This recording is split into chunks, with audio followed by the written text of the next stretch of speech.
नमस्कार दोस्तों, मैं अजय कुमार शर्मा आपका मेरे इस YouTube चैनल केमिस्ट्री जिंदाबाद में आप सभी का स्वागत करता हूं। दोस्तों, अभी हम सॉलिड स्टेट ठोस अवस्था का चैप्टर पढ़ रहे हैं और अभी तक हमने ठोसों का वर्गीकरण, क्लोज पैकिंग स्ट्रक्चर्स और packing fractions, three dimensional structures को कैसे निकालते हैं ये हम सब लोग पढ़ चुके हैं और आशा है आपको सभी वीडियो पसंद आए होंगे। अगर आपको वीडियो पसंद आते हैं तो आप उनको लाइक करें, अपने सभी दोस्तों, अपने मित्रों को, रिश्तेदारों को, सबको उन्हें शेयर करें और मेरे चैनल को सब्सक्राइब जरूर कर लें, क्योंकि आप अगर मेरे चैनल को सब्सक्राइब करते हो और बेल आइकन पर आप अगर बटन दबाते हो तो आपको मेरी जो लेटेस्ट वीडियो हैं वो आपको टाइम टू टाइम मिलती रहेंगी। ठीक है दोस्तों, आज हम पढ़ेंगे काय केंद्रित निविड़ संतुलन यानी कि बॉडी सेंटर्ड क्लोज पैकिंग तथा HCP hexagonal close packing structures में किस प्रकार से हम पैकिंग फ्रैक्शन यानी कि संतुलन दक्षता की गणना करते हैं, आज हम इस वीडियो में देखेंगे। तो दोस्तों, हम इसको स्टार्ट करते हैं। तो एक बार दोबारा आप इस चैनल को लाइक कर दें और सब्सक्राइब कर दें। Thank you very much. आइए,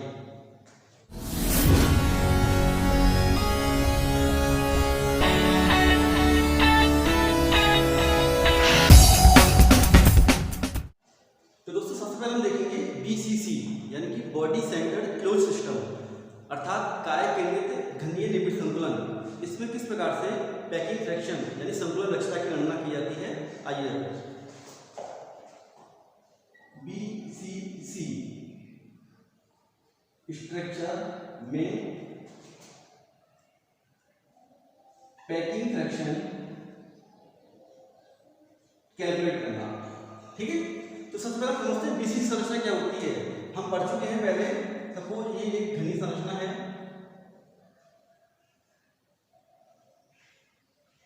ठीक है दोस्तों। इस घनी संरचना में घन के कोनों पर क्या होते हैं, पार्टिकल्स प्रेजेंट होते हैं तथा एक पार्टिकल्स इस घन के ठीक मध्य में प्रेजेंट होता है। ठीक है, ये पार्टिकल्स जो है वो क्या है, घन के ठीक मध्य में प्रेजेंट है और बाकी 8 कॉर्नर पर क्या होते हैं, पार्टिकल्स प्रेजेंट होते हैं। तो इस प्रकार का जो यूनिट सेल होता है उसे हम बोलते हैं बॉडी सेंटर्ड क्लोज पैकिंग। ठीक है दोस्तों, अब इस संरचना में विशेष बात है ध्यान रखने की, वो यह है कि घन के जो कॉर्नर होते हैं उस पर जो अवयवी गोले हैं ये एक दूसरे को स्पर्श नहीं करते हैं, लेकिन ये सभी गोले इस सेंटर में जो गोला प्रेजेंट है उस गोले को स्पर्श करते हैं। ठीक है, तो हम सबसे पहले क्या लिखेंगे कि घन के कोणों पर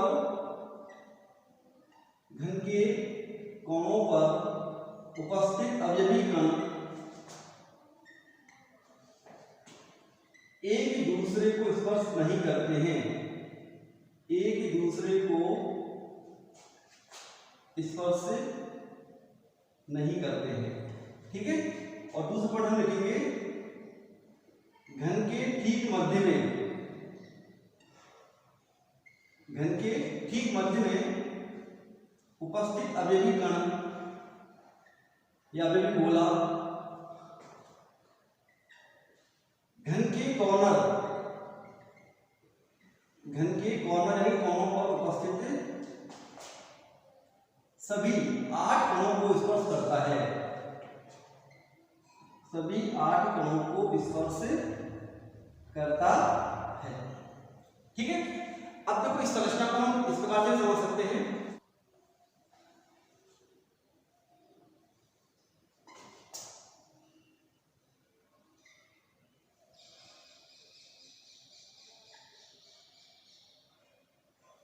ठीक है दोस्तों, तो घन के जो कॉर्नर है उस पर पार्टिकल्स होते हैं वो डायगोनली क्या होते हैं, उस घन के केंद्र पर उपस्थित अवयवी गोले को स्पर्श करते हैं। जैसे माना कि आपके घन के केंद्र पर उपस्थित गोला है, ठीक है, और एक पार्टिकल जो है वो आपको यहाँ प्रेजेंट है इस कॉर्नर पर, तो उसको हमने स्पर्श कर दिया।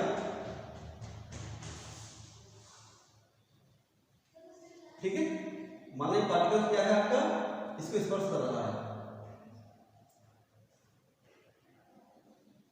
इसको स्पर्श कर रहा है।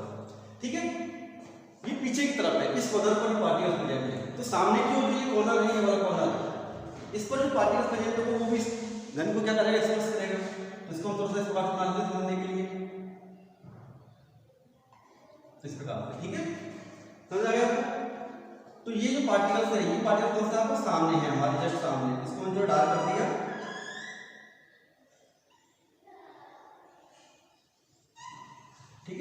डार्क कर दिया है, सामने की तरफ है कि हमारा ये हमारा बैक साइड में है और ये हमारा जो है सेंटर में प्रेजेंट गोला है। समझ आ गया वो समझ आ गई। इसी प्रकार से अगर हम इस कॉर्नर को देखेंगे तो इस कॉर्नर का जो अवयवी गोला होगा और इस कॉर्नर का जो अवयवी गोला होगा यानी कि डायगोनली अर्थात बॉडी डायगोनली जो पार्टिकल्स होते हैं वो पार्टिकल्स क्या होते हैं, ये तीनों गोलों को एक दूसरे से स्पर्श करते हैं। तो अगर हम यहाँ से इसको हम ए मान लेते हैं, इस केंद्र को, इस केंद्र को बी मान लेते हैं, यहाँ से हमने क्या किया डायगोनली इस प्रकार से एक रेखा खींच दी। ये ए और बी जो रेखा है ये यहाँ से गुजरती है, ये सब केंद्र है बिंदु का, ठीक है। हमने माना घन का किनारा एज एडीजीई एज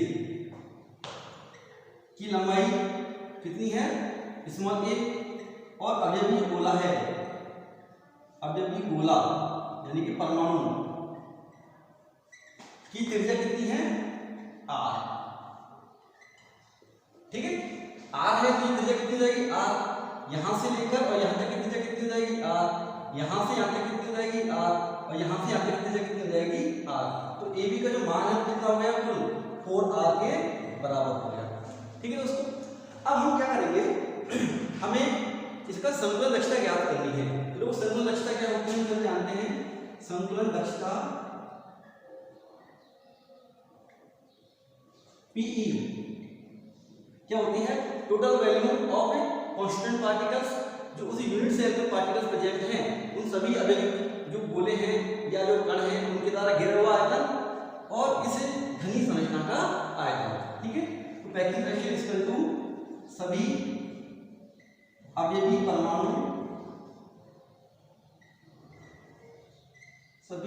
परमाणुओं द्वारा घेरा गया आयतन बटे इकाई सेल का आयतन,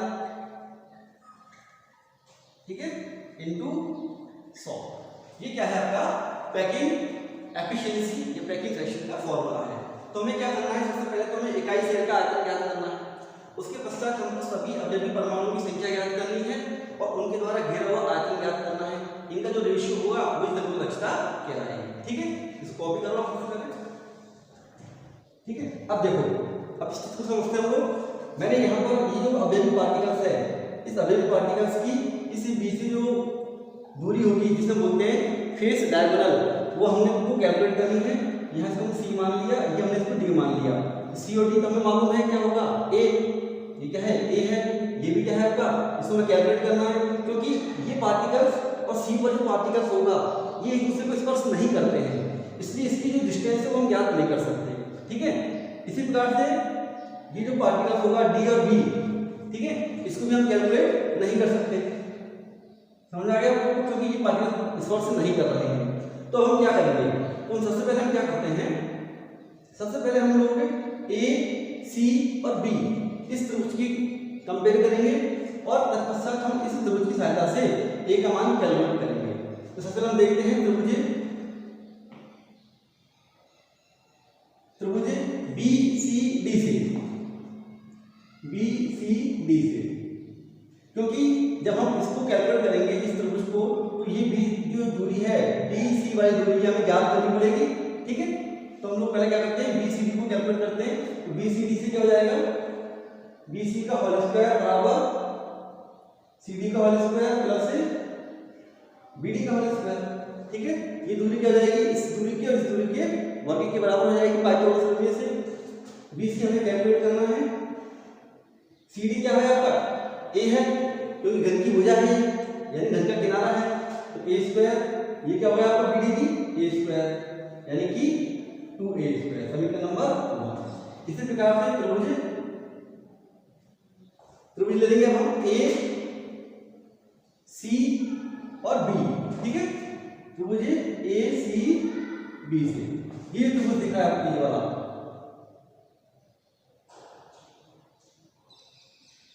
ठीक है। ये हमारा बॉडी डायगोनल है और ये सामने इसका जो त्रिभुज दिख रहा है, इस त्रिभुज से हम लोग क्या करेंगे, अब ए बी स्क्वायर का मान ज्ञात कर सकते हैं। ए बी स्क्वायर बराबर क्या होता है, AC square plus BC square, AC square plus BC square, ठीक है। AB का मान कितना है 4R equal to AC। AC क्या है, ये भी आपका क्या है एज है घन का एज, इसकी जो लंबाई हुई है A square plus BC square. BC square हमने कैलकुलेट कर लिया कितना आया 2A स्क्वायर, ठीक है। इसका मान जाएगा 4R का whole square equal to 3A square. समझ में आ गया। तो यहाँ से हम क्या करेंगे A कैलकुलेट कर लेंगे, क्या कर लेंगे A कैलकुलेट, ठीक है।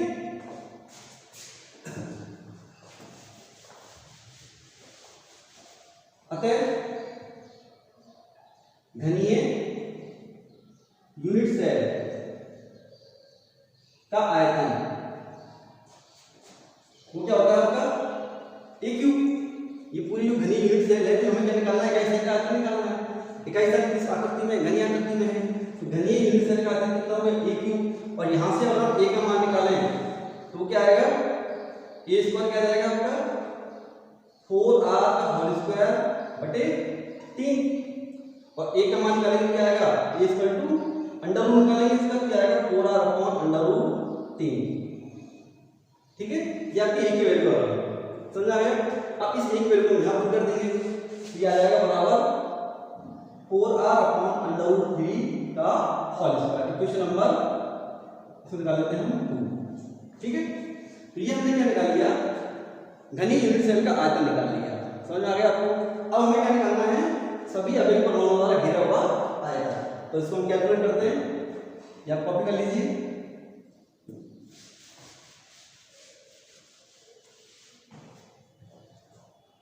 अब देखो BCC यूनिट सेल में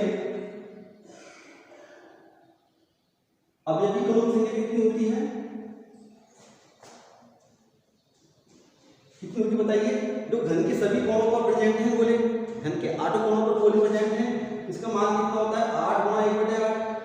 और एक पार्टिकल घन के ठीक मध्य में है जो इसी का ही भाग होगा, तो इसका मान कितना हो गया 1, यानी कि 1 + 1 बराबर 2, ठीक है।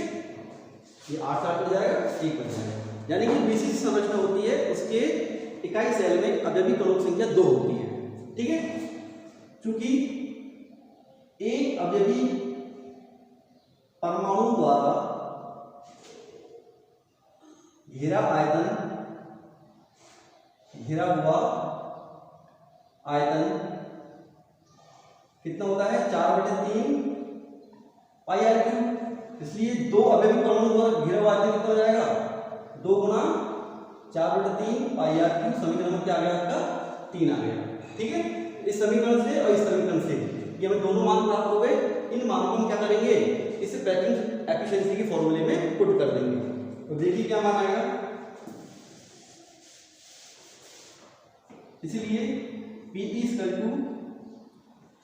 सभी अवयवी परमाणुओं के द्वारा घेरा हुआ आयतन कितना आयतन है आपका 2 × 4/3 πr³ बटे एकक कोशिका का कुल आयतन में कितना है 4R बटे √3 की पावर में 3 और मल्टीप्लाई 100, ठीक है। ये सॉल्व करते हैं देखो, तो 2 आपका ऊपर है, 4 भी ऊपर है आपका, πr की ऊपर है, 100 के ऊपर है, बटे ये 3 नीचे चला जाएगा, ये 4R को बाहर लेकर आएंगे हम, क्या हो जाएगा ये 64 r³ भाई 4 × 4 = 64 और r यानी r³ और √3 का जब हम लोग क्यूब निकालेंगे, ठीक है, √3 निकालेंगे इसका तो कितना आएगा 3√3। देखिए √3 × √3 × √3 3 बार है ये, ठीक है। इसको हम लिख सकते हैं 3, ये हो गया 3√3, ये बटे के नीचे है, इसको ऊपर भेज देंगे, फिर क्या हो जाएगा 3√3, ठीक है। और ये आपका गया, समझ आ गया। ये इसको आप कैलकुलेट कर लेते हैं, तो R3 से गया R3, 4 × 3 8, 8 × 3 64, 3 से लगा 3, तो ये बच गया आपका ऊपर तो पाई यानी कि 3.14 × 100 × √3 का मान कितना होता है 1.713 बटे नीचे क्या बच गया आपका 8, ठीक है। ध्यान रखें आप लोग √3 का मान कितना होता है 1.732 और √2 का मान कितना होता है 1.414, ये आपको याद करना पड़ेगा, ठीक है। इसे सॉल्व करेंगे, सॉल्व करने पर जो हमें वैल्यू प्राप्त होगी वो होगी 68%। क्या होगी? 68%। ठीक है, इसको आप कैलकुलेट कर लेना। तो क्या मतलब निकला कि बॉडी सेंटर्ड क्लोज सिस्टम में सभी अवयवी गोलों के द्वारा घेरा हुआ जो कुल आयतन होता है वो कितना होता है? 68% होता है। ठीक है, तो इसमें जो बैकेंड स्पेस होगा खाली स्थान वो कितना हो जाएगा? 68 में से हम 68 को 100 में से हम क्या करेंगे? लेस कर देंगे, तो क्या बचेगा? 32। ठीक है, समझ लीजिए यहाँ पर, इसलिए बैकेंड स्पेस बराबर 32%। तो ये था आपका बॉडी सेंटर्ड क्लोज सिस्टम में पैकिंग एफिशिएंसी की कैलकुलेशन। ठीक है, आशा है आपको समझ में आ गया होगा। इसको आप सैलरी से कॉपी कर लीजिए। अब हम पढ़ेंगे पैकिंग फ्रैक्शन इन HCP यानी कि हेक्सागोनल क्लोज पैकिंग सिस्टम। ठीक है, तो आप हेडिंग लिखें पैकिंग फ्रैक्शन, इसको हम एफिशिएंसी कह सकते हैं इन HCP स्ट्रक्चर। HCP स्ट्रक्चर में हम किस प्रकार से पैकिंग फ्रैक्शन को कैलकुलेट करते हैं? तो दोस्तों ये आपकी जो है हेक्सागोनल क्लोज पैकिंग की, दोस्तों ये आपकी है हेक्सागोनल क्लोज पैकिंग की द्विविमीय परत। ठीक है, तो इसमें जो पार्टिकल्स होते हैं ये आपकी फर्स्ट लाइन है, ये सेकंड लाइन है। तो फर्स्ट लाइन के जो डिप्रेशंस होते हैं उसमें सेकंड लाइन के गोलों को व्यवस्थित करते हैं, और सेकंड लाइन के जो डिप्रेशंस होते हैं उसमें हम फर्स्ट लाइन के गोलों को व्यवस्थित करते हैं। इस प्रकार से हमको फर्स्ट लेयर प्राप्त होती है, पहली परत। अब हम क्या करेंगे, इसके जो डिप्रेशंस होते हैं, ये जो आपके डिप्रेशंस दिख रहे हैं ये आपके एकांक क्रम में है। देखो ये है, एक ये है, ये। ठीक है, इन डिप्रेशन से हम लोग क्या करेंगे, इन डिप्रेशन से हम लोग क्या करेंगे, जो सेकंड परत है उसके अवयवी गोलों को प्लेस करेंगे। देखो मैं कर रहा हूं, यहां पर मैंने क्या किया, एक पार्टिकल को प्लेस कर दिया इस प्रकार से, दूसरा पार्टिकल को इस प्रकार से प्लेस होगा, तीसरा पार्टिकल को इस प्रकार से प्लेस होगा। ठीक है, इस प्रकार से, और फिर ये चौथा पार्टिकल जो है वो आपको इस प्रकार से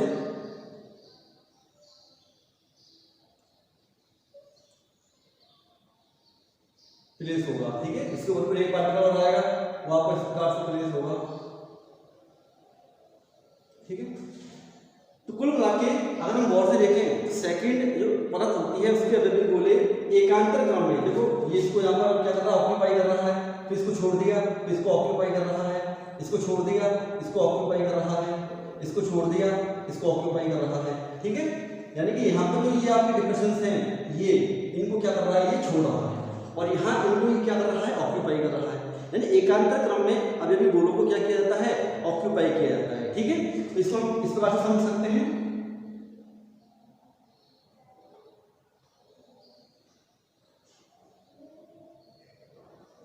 ठीक है, ये हमारे पार्टिकल्स हैं कौन से, यदि हम इसके अवयवी गोलों के केंद्रों को मिलाएं, इन केंद्रों को अगर हम मिलाते हैं इस प्रकार से,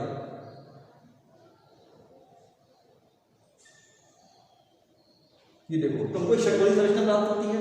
ठीक है, ये जो केंद्र है इसको हमने ए मान लिया, इसको हमने बी मान लिया, ये आपका कौन सा है, ए, और ये आपका बी, ये आपका क्या हो गया, सी, ये हो गया आपका डी, ये हो गया आपका ई, ये हो गया आपका एफ। इसको लिख सकते हैं सी, डी, ई और एफ।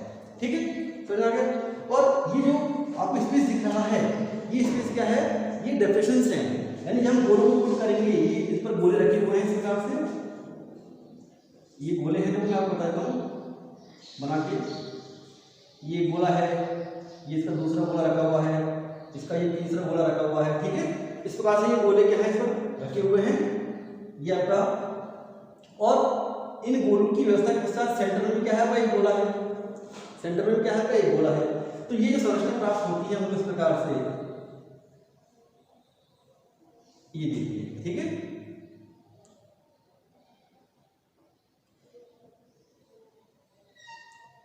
ये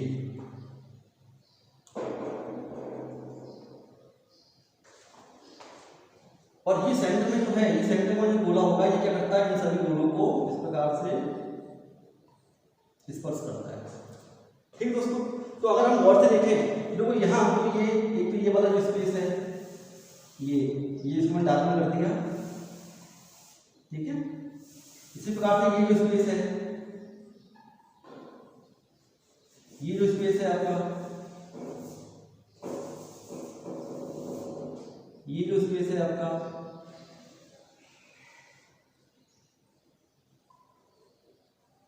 और एक आपका ये जो स्पेस है, ठीक है। तो आप गौर से अगर देखें तो ये आपको 1 2 3 4 5 और 6 हमें वॉइड्स प्राप्त हो रही है।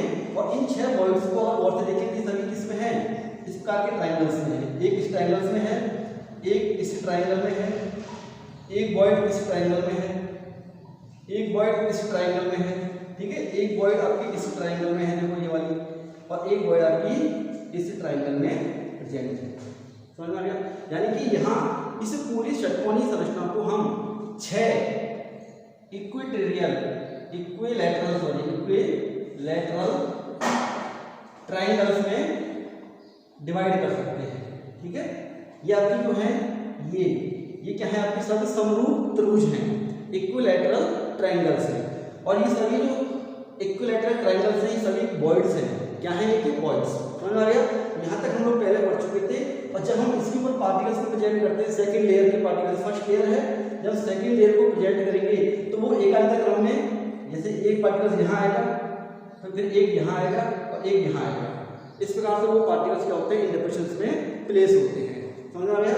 तो इसकी यूनिट सेल किस प्रकार से बनाएंगे हम, इसकी यूनिट सेल को हम कैसे बनाएंगे वो हम यहाँ देखते हैं एक बार,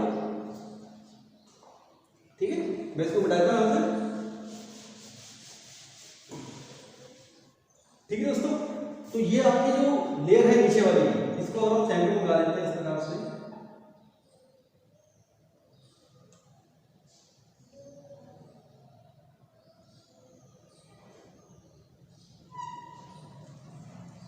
ठीक है।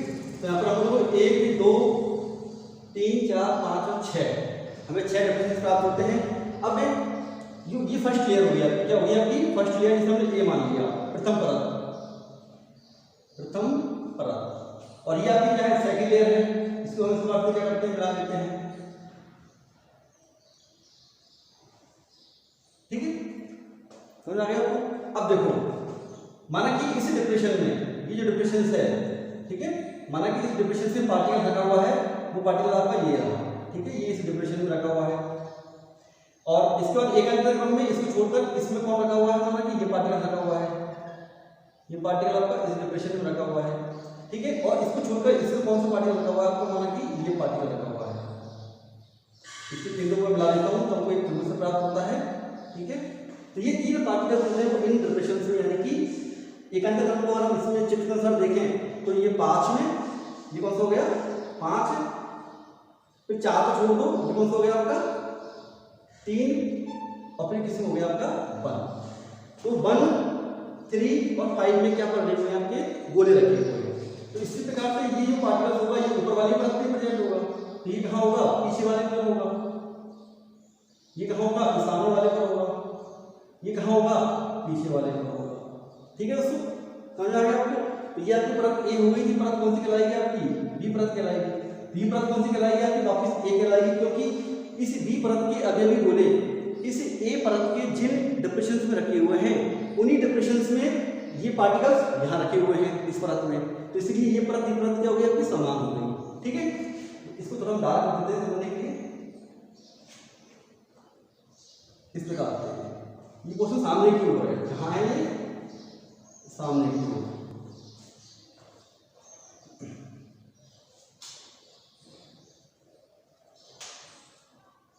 समझ आ गया दोस्तों, ये आपके सामने की ओर है। तो ये पार्टिकल जो है वो इसे परत में प्रेजेंट है 5 3 और 1 डिप्रेशन में। अब देखिए, अब माना कि हम ये मान लेते हैं कि इसे पार्टिकल से इस पार्टिकल से, यानी इन दोनों परतों के बीच की दूरी वो क्या है, c है, क्या है c। तो जाहिर है कि इन दोनों अवयवी परतों के बीच में ये बीच की परत आ रही है, इस प्रथम परत और ये ऊपर की परत के बीच में क्या है आपकी, ये वाली लेयर है बी लेयर। तो जाहिर है कि ये दोनों के बीच में होगी, दोनों के बीच में होगी, तो इससे अवयवी परत की यहाँ से जो डिस्टेंस होगी वो कितनी हो जाएगी, कितनी हो जाएगी, वो c/2, वही c/2 है, ये भी कितनी है आपकी c/2, पूरी कितनी है आपकी c। समझ आ गया? बीच वाली परत है बी परत है, इसी बी वाली परत की इस ए के साथ में डिस्टेंस वो क्या है आपकी c/2, और ए परत और इस ए परत के मध्य की जो डिस्टेंस है वो क्या है कि सी है। समझ में आ गया? ये आपका एक हेक्सागोनल क्लोज पैकिंग है उसका एक इकाई सेल की संरचना है। ठीक है, अब हम क्या करेंगे, अब हम करेंगे संतुलन दक्षता की गणना। तो कैसे करते हैं देखो, हम जानते हैं पी बराबर क्या होता है, total volume of particles upon total volume of unit cell multiply 100, question number 1। ठीक है, तो हमें पार्टिकल्स का वॉल्यूम करना है, अर्थात इस यूनिट सेल में कितने पार्टिकल्स हैं, और फिर हमको इस टोटल यूनिट सेल का जो वॉल्यूम है वो हमें ज्ञात करना है। तो सबसे पहले इसको ज्ञात करते हैं। पहला है total volume of unit cell, कौन सी, HC। ठीक है, तो देखो वॉल्यूम क्या होता है, आयतन। आयतन कैसे निकालेंगे, ये जो आपकी प्रथम परत है, यदि हम इस प्रथम परत का क्षेत्रफल ज्ञात कर लें, क्या ज्ञात कर लें, क्षेत्रफल, और उस क्षेत्रफल को इसकी ऊंचाई से मल्टीपल करते हैं तो हमें इस पूरी यूनिट सेल का आयतन प्राप्त हो जाएगा। क्योंकि आयतन क्या होता है कि क्षेत्रफल गुणा ऊंचाई। ठीक है, और क्षेत्रफल किसका, HCP का क्षेत्रफल गुणा इसकी ऊंचाई कितनी है, C। HCP माने इस हेक्सागोनल जो परत है, द्विमीय परत, इसका क्षेत्रफल। इसका क्षेत्रफल क्या होता है, अभी हमने आपको बताया था कि सभी के सभी जो पूरा क्षेत्रफल है, इस पूरे क्षेत्रफल को हम 6 इक्विलैटरल ट्रायंगल्स में डिवाइड कर सकते हैं, क्योंकि पूरा जो षटकोण है वो किससे मिलकर बना हुआ है, वो ये 6 समरूप त्रिभुज से मिलकर बना हुआ है। ठीक है, तो हम इसके पूरे क्षेत्रफल को हम इन्हें 6 त्रिभुजों के क्षेत्रफल के बराबर मान सकते हैं। तो हम क्या लिख देंगे यहाँ पर 6 गुणा त्रिभुज, इसको हमने मान लिया ए बी, और ये आपका कौन सा पॉइंट है, ओ। तो त्रिभुज ए बी ओ का क्षेत्रफल और इंटू सी। ठीक है, 6 इंटू त्रिभुज ए बी ओ का क्षेत्रफल, इसका हम क्षेत्रफल निकाल लेंगे, इसको 6 से मल्टीप्लाई कर देंगे तो हमें इस XCP का क्षेत्रफल प्राप्त हो जाएगा, और इसको फिर हम सी से मल्टीप्लाई कर देंगे। तो देखो हम निकालते हैं त्रिभुज ए बी ओ का क्षेत्रफल। तो इस त्रिभुज ए बी ओ का क्षेत्रफल कैसे निकालेंगे, तो मैंने माना कि यहां बना लिया, यह आपका है ए, यह आपका है बी, यह आपका क्या है ओ। तो त्रिभुज का क्षेत्रफल क्या होता है, सभी जानते हैं, इसका क्षेत्रफल होता है त्रिभुज का क्षेत्रफल बराबर आधार गुणा ऊंचाई बटे 2। ये होता है क्षेत्रफल, आधार गुणा ऊंचाई बटे 2। ठीक है, इसका आधार क्या है, ए बी, 1/2 गुणा ए बी, ऊंचाई हमने क्या मान ली, ये माना कि ओ से हमने लंब डाला, ये h ऊंचाई हो गई, और ये यहाँ आकार मिलता है, इसमें क्या मान लिया, x मान लिया, ए बी गुणा ऊंचाई h। ठीक है, समझ आ गया। अब तो ये ए बी क्या है, अगर हम देखें ए बी क्या है, तो ये भी r है, ये भी r है, गोले की त्रिज्या। ए बी क्या हो गया आपका 2r, क्या हो गया ए बी बराबर 2r। यहाँ लिख देंगे हम 1/2 गुणा 2r गुणा h। h कैसे निकालते हैं, अब देखिए ये जो एंगल है पूरा, ये पूरा एंगल ये कितना है आपका 120 डिग्री का। भाई षटकोण पर है ना, तो षटकोण पर ये पूरा एंगल कितना है, 120 डिग्री का हुआ। तो ये एंगल कितने का हुआ, 60 डिग्री का। ठीक है, ये पूरा 120 का है, ये कितने हो जाएगा 60 डिग्री का। ये एंगल कितने का हो गया आपका 60 डिग्री का। ये कितने का है आपका 90 डिग्री का। तो थीटा के सामने भुजा क्या हो गई, लंब हो गई। तो हम लोग इससे निकाल सकते हैं क्या कि साइन थीटा बराबर लंब बटे कर्ण। ठीक है, लंब क्या है आपका ओ एक्स यानी कि एच, और कर्ण क्या है आपका ये भुजा ओ ए। अब ओ ए भुजा क्या है, ये ओ और ये आपकी ए। देखो ओ से आता कितनी कितनी हुई, ये बीच वाले गोले की त्रिज्या हो गई, तो ये आर हो गई, और यहाँ से आता ये क्या है, ये इस गोले की त्रिज्या है, ये भी आर हो गई। तो ओ ए क्या हो गया आपका 2r। समझ आ गया। और ये गोला स्पर्श कर रहे हैं एक दूसरे को, और ओ क्या है केंद्र है, तो ओ से यहाँ तक की दूरी कितनी हो गई, त्रिज्या के रूप में हो गई आर। और यहाँ से इस ए की दूरी कितनी हो गई, ये भी त्रिज्या हो गई आर। आर और R 2r, H upon 2r। और साइन थीटा मतलब साइन 60। साइन 60 का कितना होता है √3/2 बराबर एच अपॉन 2r। 2 से गया 2, आर को इधर भेज देंगे। ठीक है, तो एच का मान कितना जाएगा, एच बराबर आ जाएगा आपका √3.r। समझ आ गया आपको ये एच का मान कैसे निकाला हमने। ठीक है, ये एंगल जो है वो प्राप्त हो गया। इस एंगल के सामने भुजा लंब कहलाती है, लंबी भुजा की कर्ण कहलाती है। तो लंब बत्ती कर्ण क्या होता है? साइन थीटा होता है। साइन थीटा मतलब साइन 60। लंब यानी कि OX, OX कितना है आपका H, और कर्ण यानी कि OA, OA कितना है आपका 2R। ठीक है, साइन थीटा साइन 60 का मान कितना होता है? √3/2। इसका मान H = 2R है, 2 से 2 बढ़ गया तो H R को इधर ले जाएंगे तो क्या आ गया? H = √3R। इस मान को ध्यान रखेंगे हम, √3R। ठीक है, ये क्या आ गया आपका? त्रिभुज का क्षेत्रफल आ गया। समझ आ गया आपका? 1/2, इसको 2 से 2 काट देंगे, R स्क्वायर हो जाएगा, ये हो जाएगा आपको √3.R²। तो यहाँ लिखेंगे तो हो जाएगा 6 गुणा √3 गुणा R² × C। ये क्या आ गया आपका? HCP इकाई सेल का आयतन। ठीक है, यहां तो प्रॉब्लम आपको किसी को या क्वेश्चन नंबर क्या हो गया?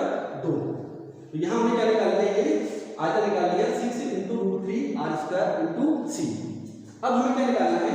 Total volume of particles. क्या निकालेंगे अब हम? Total volume of particles. ठीक है, कॉपी कर लो इसको आप एक बार। तो देखो यहाँ पर ये पार्टिकल जो है, ये वाला पार्टिकल, ये पार्टिकल, ये जो HCP इकाई के पार्टिकल्स हैं, कितने हैं टोटल? 12 पार्टिकल्स हैं। कितने हैं? 12 पार्टिकल्स। तो हम सबसे पहले निकालेंगे अब ये भी कणों की संख्या। अब ये भी कणों की संख्या निकालो। देखो कैसे निकालेंगे? देखो ये पार्टिकल्स जो है, अगर आप गौर से देखें इस पार्टिकल्स को, ये पूरा एंगल कितने का है? कितने का एंगल है? 120 डिग्री का एंगल है। ठीक है, 120 डिग्री का एंगल है। और जब इस पार्टिकल्स का अगर मैं भाग निकालूं इसमें पूरा, तो अगर हम 360 डिग्री, क्योंकि एक बिंदु पर बनने वाला कोण कितने होते हैं? 360 डिग्री होते हैं। तो 360 में 120 का भागफल कितना आएगा? 3। यानी कि इस पार्टिकल्स का ये पूरा क्षेत्र है, ये वाला, ये भाग वो कितना है? 1/3 है। ये कितना भाग है? 1/3। समझ आ गया? लेकिन ये पार्टिकल्स जो है ऊपर वाली एक लेयर होगी, उससे भी स्पर्श किए हुए रहेगा। ये पार्टिकल्स जो होते हैं, क्योंकि ये लेयर कैसी है? आपकी यूं है, तो ये जो लेयर के पार्टिकल्स है, ये ऊपर वाली का भाग होगा ना। तो ये पार्टिकल्स जो है ऊपर वाली से स्पर्श कर रहा है, तो ऊपर वाली के साथ में जब जुड़ेगा तो इस पार्टिकल्स का भाग 2 इकाई सेल में हो गया। चूंकि 2 इकाई सेलों में हो गया, तो 1 इकाई सेल में इसका कितना भाग होगा? 1/2। कितना होगा? 1/2। तो वैसे कितना है इसका? समतल में कितना है? 1/3। ठीक है, और ऊपर वाले से कितना हो गया? 1/2। तो कितना भाग हो गया इसका? 1/6। यानी कि प्रत्येक पार्टिकल्स जो हैं, इन प्रत्येक पार्टिकल्स का 1 इकाई सेल में कितना भाग होता है? 1/6। तो कुल कितने पार्टिकल्स हैं ये? 12। 12 गुणा 1/6। समझ आ गया ये? ठीक है, दोबारा समझिए। ये पार्टिकल्स जो होता है, इस पार्टिकल्स का अपने ही समतल में, ठीक है, जो भाग होगा वो कितना होगा? 1/3। क्योंकि ये पार्टिकल जो है इनके साथ में जुड़कर 120 डिग्री का कोण बना रहा है, और 120 डिग्री का कोण जब बनाता है तो इसका मतलब यह है कि इसका 1/3 भाग प्रेजेंट है। ठीक है, ये जो भाग हुआ इसका पूरा, ये जो भाग है इसका, ये कितना हुआ इसका? 1/3। समझ आ गया? अब ये पार्टिकल जो है, ये ऊपर वाली लेयर को स्पर्श कर रहा है, ये ऊपर वाली इकाई सेल को स्पर्श करेगा। तो चूंकि ये पार्टिकल ऊपर वाली इकाई सेल को स्पर्श कर रहा है, तो इसका मतलब क्या हुआ? इस पार्टिकल्स के 2 इकाई सेल में भाग हो गए। क्योंकि पार्टिकल 2 इकाई सेलों से जुड़ा हुआ है, तो 1 इकाई सेल भाग कितना होगा इसका? 1/2। तो कुल कितना भाग हो गया इसका? 1/3 गुणा 1/2 बराबर 1/6। तो 6 12 गुणा 1/6। ठीक है, अब ये जो पार्टिकल है, ये वाला, इस सेंटर में पार्टिकल्स प्रेजेंट है, ये केवल क्या होगा? आपकी नीचे वाली पर से स्पर्श किया रहेगा। यानी ये पार्टिकल्स केवल एक दूसरी इकाई से स्पर्श करेगा। अर्थात इस पार्टिकल्स का 2 इकाई सेलों में भाग हो गया, एक तो इसमें और एक इससे नीचे स्पर्श करेगी उसमें। एक तो ऊपर की है और एक स्पर्श और कर रही है नीचे। तो इस पार्टिकल्स का 2 इकाई सेलों से क्या हो गया? कनेक्शन हो गया। इसलिए 1 इकाई सेल का भाग कितना होगा? 1/2। और ये कितने पार्टिकल्स हैं? 2, एक नीचे एक ऊपर, और एक का भाग कितना? 1/2। ठीक है, ये इसका पोर्शन हो जाएगा। और ये 3 पार्टिकल्स जो है वो क्या है? ये दोनों परतों के ठीक बीच में है। चूंकि दोनों परतों के ठीक बीच में है, इसलिए तीनों पार्टिकल उसी इकाई सेल के हिस्से होंगे। तो क्या हो जाएगा? 3 × 1, ये पूरा भाग रहेगा इसमें। 3 × 1, तो कुल पार्टिकल्स कितने रहेंगे? 2, 1 और 1 3, यानी कि 6। समझ आ गया? तो HCP इकाई सेल में अवयवी कणों संख्या कितनी होती है? 6 होती है। HCP यूनिट सेल में कुल अवयवी कणों संख्या कितनी होती है? 6 होती है। समझ आ गया आपको? ठीक है, तो अब चूंकि 6 होती है तो हम क्या करेंगे, एक अवयवी कण के द्वारा घेरा आयतन कितना होता है? 4/3 पाई आर क्यूब। इसीलिए 6 अवयवी कणों द्वारा घेरा आयतन कितना हो जाएगा? 6 गुणा 4/3 पाई आर क्यूब, यानी कि 2 कट गए, 8 पाई आर क्यूब, समीकरण नंबर 3। ठीक है, तो देखो दोस्तों हमने क्या निकाल लिया, हमने total volume of unit cell निकाल लिया इक्वेशन नंबर 2 से, हमने टोटल वॉल्यूम ऑफ पार्टिकल्स निकाल लिया इक्वेशन नंबर 3 से। ठीक है, तो हम क्या निकाल लेंगे?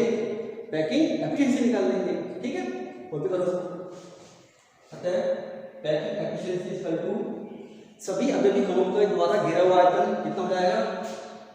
8 पाई आर क्यूब बटे इकाई सेल का कुल आयतन कितना है? 6 × √3 × r² × c और मल्टीपल 100। ठीक है, समझ आ गया? इसे सॉल्व करते हैं हम लोग, तो क्या मान आएगा आपका? देखो r² क्या है? ये r3 क्या बच गया? 1 r बच गया, और ये आपका 2 3। ठीक है, इसको लिख सकते हैं 4 पाई गुणा 100, 4 पाई गुणा 100 बटे ये क्या बच गया आपका? 3 × √3 गुणा ऊपर क्या बच गया? r, नीचे क्या बच गया? c। ठीक है, तो ये सब कांस्टेंट राशि है जो आपको आपस में मल्टीप्लाई हो जाएंगी।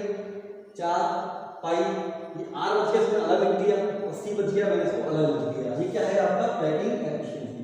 अब दोस्तों इसको समीकरण 3 मान लेते हैं। अब इस पैकिंग एफिशिएंसी की कैलकुलेशन में हमको इस r और c की वैल्यू को मालूम होना आवश्यक है, क्योंकि r/c का मान अगर हमें प्राप्त नहीं होगा तो इसको हम कैलकुलेट नहीं कर पाएंगे। ठीक है, तो इसे HCP के पैकिंग फ्रैक्शंस में सबसे बड़ा कॉम्प्लिकेशन है वो यही है कि इस r और c का मान हम कैसे कैलकुलेट करें। ठीक है, और जनरली जो लेक्चर्स होते हैं या जो पढ़ाने वाले होते हैं वो क्या करते हैं, इसकी वैल्यू डायरेक्ट पुट कर देते हैं। अब ये वैल्यू आई कैसे, वो आपको मैं आपको निकालना सिखा रहा हूँ। तो अब हम निकालेंगे r और c का मान कैसे कैलकुलेट करते हैं। ठीक है, तो देखिए r और c की गणना। दोस्तों एक बार आप पुनः इस चित्र पर आए, यहाँ देखें तो ये जो निचली परत है इसमें ये पार्टिकल्स, ये पार्टिकल्स, ये पार्टिकल्स, ठीक है, ये तीनों पार्टिकल्स जो हैं ये इसके साथ में स्पर्श किए हुए हैं, ये तीनों पार्टिकल इसके साथ स्पर्श किए हुए हैं, और इन तीनों पार्टिकल्स के ऊपर ये पार्टिकल्स क्या है आपका? बैठा हुआ है। इसके बीच में इस पार्टिकल्स, ये पार्टिकल और एक ये पार्टिकल, यानी कि ये जो त्रिभुज बन रहा है आपका, ये इस त्रिभुज से बने हुए जो डिप्रेशंस हैं, इस डिप्रेशंस में ये पार्टिकल क्या है आपका? प्रेजेंट है। समझ में आ रहा है? और जब ये पार्टिकल से प्रेजेंट होगा तो हमें एक प्रकार से टेट्राहेड्रल वॉइड प्राप्त होगी। क्या प्राप्त होगी? टेट्राहेड्रल वॉइड, इसको बाद में बताएंगे। अभी आप इतना समझें कि ये तीन पार्टिकल्स का इस तरह से है, देखो मैं बना रहा हूँ आपको, 1 2, ये दो तो नीचे वाले हो गए और एक ऊपर वाला हो गया पार्टिकल 3। ठीक है, 1 2 और ये आपका 3। ठीक है, मैं इसे दिमाग डाल देता हूँ। दिमाग मान लिया P, ये हो गया आपका Q, ये आपका क्या हो गया R, यानी कि केंद्र क्या हो गया आपका P, ये हो गया आपका R, ये क्या हो गया आपका Q। इनको मैंने मिला दिया आपस में। ठीक है, अब इन तीनों गोलों के बीच में जो डिप्रेशन है, ये वाला, ये डिप्रेशन कौन सा है? ये वाला डिप्रेशन है, जहाँ कौन लगा हुआ है? ये पार्टिकल लगा हुआ है, इसके ऊपर है, जो इन तीनों गोलों को टच करता है। तो इसको ऊपर बना लिया यहाँ पर थोड़ा सा ये पार्टिकल। ठीक है, तो ये पार्टिकल केंद्र क्या होगा? इसको स्पर्श करेगा। तो ये जो आपका वॉइड है, इस वॉइड का केंद्र और ये केंद्र क्या होंगे? आपस में मिलेंगे। ठीक है, तो थोड़ा सा इसको मैं ऊपर ले लेता हूँ, और ये केंद्र क्या हो गया? आपको इस प्रकार से मिल गए। ठीक है, माना कि इसको मैंने क्या मान लिया? इसको x मान लिया, इसको मैंने क्या मान लिया? y मान लिया। ठीक है, तो ये जो दूरी है y और x, ये दूरी क्या होगी? ये दूरी हमें क्या करनी है? कैलकुलेट करनी है। समझ आ रहा है? p की दूरी आपको पता ही है, p की क्या है आपका 2r, pr भी क्या है आपका 2r, qr भी क्या है आपका 2r है। अब हम क्या करेंगे? इस बिंदु से इस पर, इस बिंदु को हम मिलाएंगे, ठीक है। इस बिंदु को इसको मिलाएंगे क्योंकि टच तो कर रहा है, ये पॉइंट इसको टच तो कर रहा है गोले को, ये इस प्रकार से है, इसको अगर हम देखें इस प्रकार से है, ठीक है। ये पार्टिकल ऊपर रखा हुआ है, तो ये पार्टिकल का केंद्र और इसका केंद्र क्या करेंगे, आपस में स्पर्श करेंगे। इस पार्टिकल का केंद्र इस पार्टिकल का जो केंद्र होगा वो आपस में क्या करेगा, स्पर्श करेगा। और इसकी दूरी क्या होगी बीच की, ये कुछ इस प्रकार से हो गया, देखो ये ऊपर का पार्टिकल से ये नीचे का पार्टिकल से ये स्पर्श कर रहे हैं, ठीक है। ये पार्टिकल ये रहा, ये पार्टिकल ये रहा, इस पार्ट से क्या होगी, स्पर्श करेंगे क्योंकि इसके ऊपर प्रेजेंट है, इसके ऊपर रखा हुआ है, इसलिए इनकी बीच की दूरी कितनी होगी आपकी, 2r होगी। कितनी होगी, 2r। तो ये दूरी क्या होगी आपकी, 2r होगी। तो इस चित्र को थोड़ा सा अगर सही से बनाऊं, ठीक है, तो इसको हम ऐसे बना सकते हैं, देखो ये आपका त्रिभुज हो गया, ये आपका P, ये आपका R, ये Q, और यहाँ पर पॉइंट है ये वाला, ठीक है। कौन सा पॉइंट है ये गोला, जिसको हमने क्या माना हुआ है, बाई, ठीक है। ये इसको आप ऐसे लिखो चाहो तो ये गोला है, और ये यहाँ पर क्या है आपका डिप्रेशन से, ठीक है, जिसका केंद्र में क्या मान लिया x, हमने इसको मिलाया इस प्रकार से, ठीक है, इसको हमने मिला दिया, ये दूरी क्या हो गई आपकी 2r।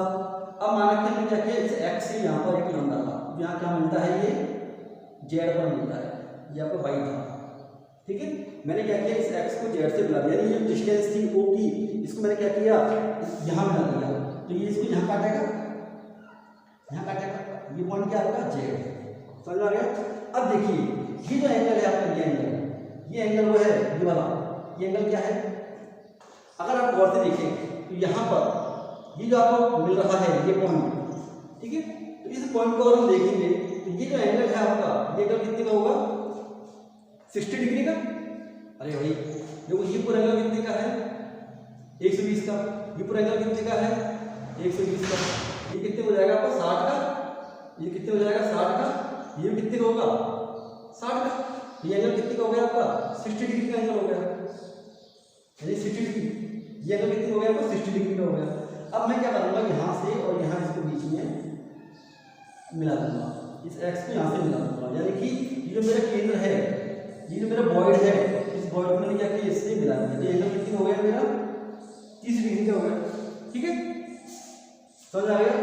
एक बार दोबारा समझें आपको, तो ये पार्टिकल 3, 1 2 पार्टिकल से कौन से पार्टिकल है, ये हमारे पार्टिकल्स है, ये यूं रखे हुए हैं, ठीक है, और इनके बीच में बॉइड है, ये बॉइड, इस बॉइड के ऊपर ये पार्टिकल रखा हुआ है, ये वाला सेकंड लेयर का, ये पार्टिकल इस बॉइड के ऊपर रखा हुआ है, जाहिर है कि ये पार्टिकल इस बॉइड को ढक लेगा।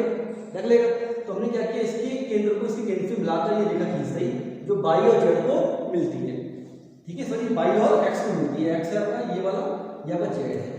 इसको थोड़ा बड़ा बनाता हूँ समझने के लिए,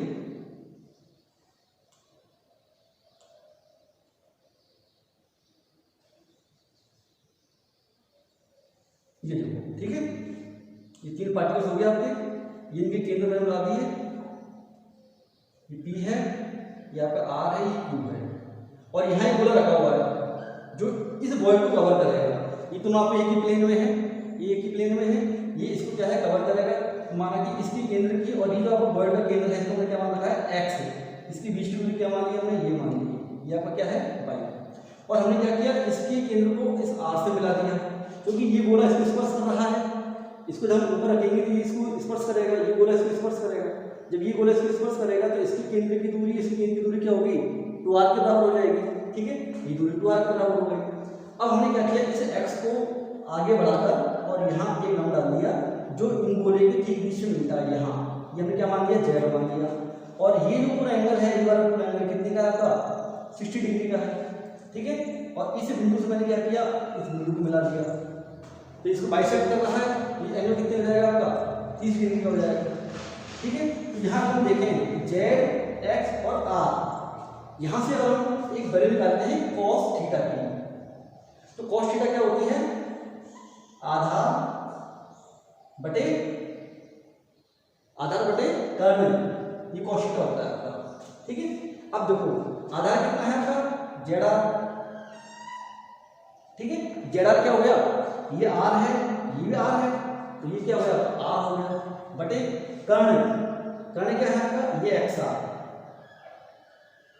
ठीक है, और ये वैल्यू मालूम नहीं है, क्यों मालूम नहीं है, देखो यहाँ से यहाँ तक की दूरी तो हमें पता है कि ये वाली दूरी यहाँ तक की, लेकिन ये जो दूरी है इसे परिधि से, यानी परिधि का जो सिरा है इसका और ये जो आपका केंद्र है वॉइड का, इसके बीच की दूरी हमें मालूम नहीं है, तो हमें एक्स आर का मान पता नहीं है। तो एक्स आर का मान हम क्या करेंगे, यहाँ से कैलकुलेट कर लेंगे एक्स आर।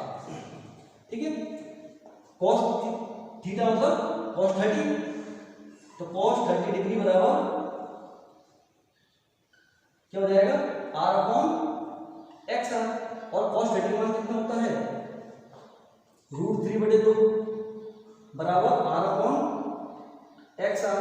इसका आर का मान कैलकुलेट करेंगे तो आर बराबर क्या आएगा, √3/2 इंटू एक्स आर। ये वैल्यू हमको आर की प्राप्त होगी। ठीक है, या सॉरी हम इसको हम एक्स आर की वैल्यू प्राप्त करेंगे, तो एक्स आर की वैल्यू कितनी रहेगी, एक्स आर बराबर 2r/√3। ठीक है, यहां से हमने इसे एक्स आर की वैल्यू ज्ञात कर ली। अब हमें ये एक्स आर की वैल्यू ज्ञात हो गई, तब हम क्या करेंगे, इस बाई एक्स और आर यानी कि त्रिभुज वाई एक्स और आर से, बाई एक्स और आर से, तो बाई आर का जो मान होगा वो किस बराबर होगा, बाई एक्स का whole square plus X R का होल स्क्वायर, पाइथागोरस प्रमेय से। ठीक है, और बाई आर का मान कितना है, 2r का होल स्क्वायर बराबर वाई एक्स का मान कितना है। तो देखो दोस्तों, बाई एक्स क्या है, बाई एक्स क्या है, ये केंद्र है इस गोले का केंद्र, और एक्स क्या है, ये आपका जो वॉइड है, ये है वॉइड कहाँ प्रेजेंट है, समतल में, और समतल की और इसकी दूरी कितनी है आपकी, सी वाई।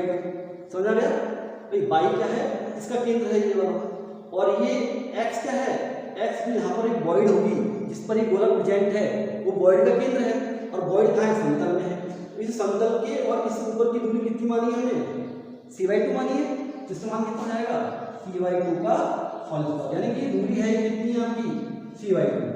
ठीक है, समझ आ गया, ये दूरी कितनी होगी आपकी, c/2 प्लस एक्स आर का मान हमने निकाला है अभी 2r/√3 का whole square.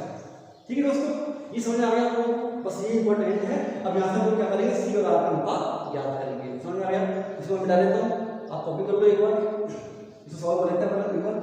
4r² = c²/4 plus 4r²/3। ठीक है, इसको सॉल्व कर लिया हमने। अब हम क्या करेंगे, इसको कर ले जाएंगे, c²/4 बराबर 4r² माइनस 4r²/3। देखो ये यही था, इसको मैं इधर ले गया तो माइनस हो गया, 4r² माइनस 4r²/3। इसे हम लोग उत्तर ले लेंगे, क्या बचेगा, 3 चौको 12 में तो 8 r²/3। ठीक है, c²/4। अब r² को हम नीचे ले आते हैं और 4 को इधर ले जाते हैं,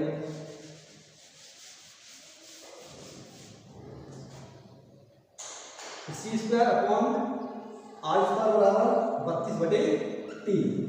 ठीक है, r² को नीचे ले आया और 4 को इधर ले गया, तो 4 और 8 × 32 और ये हो गया आपका 3। तो c/r का मान कितना हो जाएगा, √32/3। ठीक है, c/r का मान कितना हो जाएगा, √32/3। इसको हम सॉल्व करेंगे, कितना आएगा ये, 16 दूनी 32, 16 का कितना हो जाएगा 4, ये हो जाएगा आपका 4√2/√3। ये मान हमें किससे प्राप्त हो गया, c/r का।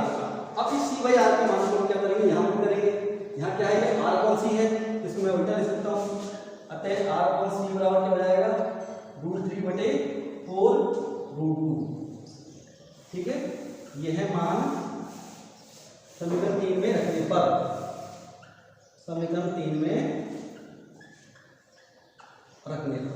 ठीक है, रख देते हैं हम लोग,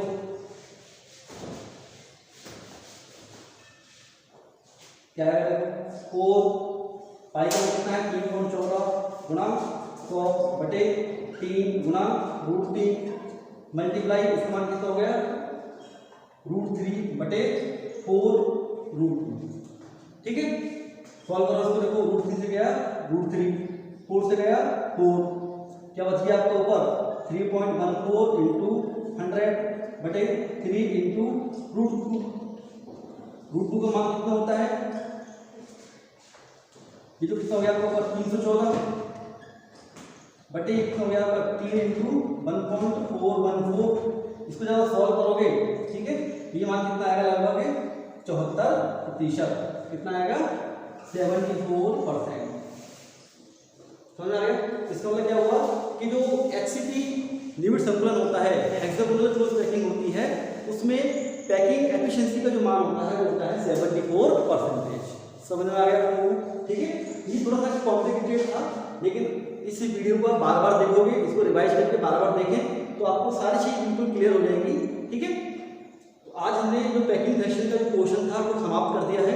अब तक हमने सरल घनीय लिमिट संतुलन, FCC यानी कि face centred close packing, HCP यानी कि हेक्सागोनल क्लोज पैकिंग, और BCC यानी कि बॉडी सेंटर्ड क्लोज पैकिंग, इन चारों प्रकार की जो क्लोज पैकिंग स्ट्रक्चर्स है उसमें हमने पैकिंग एफिशिएंसी की कैलकुलेशन कर ली है, ठीक है दोस्तों। तो आशा है आप लोगों को ये टॉपिक समझ में आया होगा। तो आप इसको देखें और इसको लाइक करें, मेरे चैनल को आप सब्सक्राइब करें और अपने दोस्तों को, अपने मित्रों को इस वीडियो को शेयर करें, ठीक है। तब तक आप पढ़ते रहो केमिस्ट्री और बोलते रहो केमिस्ट्री जिंदाबाद।